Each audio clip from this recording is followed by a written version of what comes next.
Control the bottom, control the bottom. Control the bottom. Good job. Give us an update on how your knee's doing. My knee's doing great. There's minimal swelling. I'm getting the strength back in it now. A lot of the exercises that I'm doing now are new to me.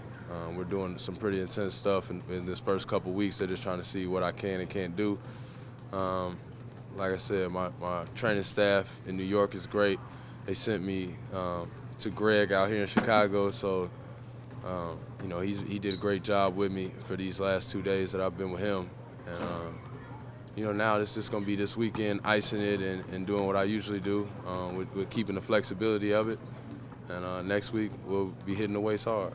From a mental standpoint, when it first happened, I know you were just so upset. Obviously, in a playoff game, you finally get to that point in the season. You're playing great basketball as well.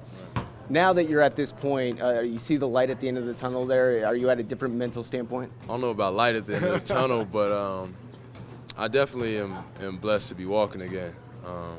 That was the worst part, just having to stay off it for 6 weeks, not being able to walk. Now that I can walk, it's a lot easier to motivate myself. I can just motivate myself to come back, and I can actually do work. I can sit in a chair and shoot jump shots. I can stand up and do ball handling. And when I'm able to do that and I'm able to work on my game, which is what I love to do, then I'll be fine. All right, and we been following your tweets. I got to say, this guy is one of the best guys to follow on Twitter as far as athletes. You can really let people into your life and let them know what's going on. You just moved in the city, so some changes are going on with you as far as your personal life. So can you talk about your maturation just as a guy who's went from college now into the NBA, moving into the big city? I think it was perfect for me. As soon as I got to the team with the Knicks, speaking with Amari and speaking with Ballow, Baron Davis, Mike Bibby, all of them were just encouraging me they're like, you know what, Rook, you might wanna live in White Plains your first go round. Right. Just live in White Plains. But they just knowing my personality, especially Melo, just telling me, right now we need to focus on basketball, and it'd be the perfect thing for you to live away from the city and away from all the fun and being able to do what you can in your first year and just enjoy that when the summer comes.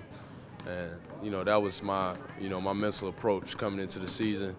I did my 6 months in White Plains, and now it's time for me to enjoy the city. And I feel like having a year under my belt and knowing what we're chasing as a unit and what I have to do to get back on my feet and get back to helping the team, I think I'll be able to focus and separate the nightlife and having too much fun and knowing that every morning I need to get up and go to work.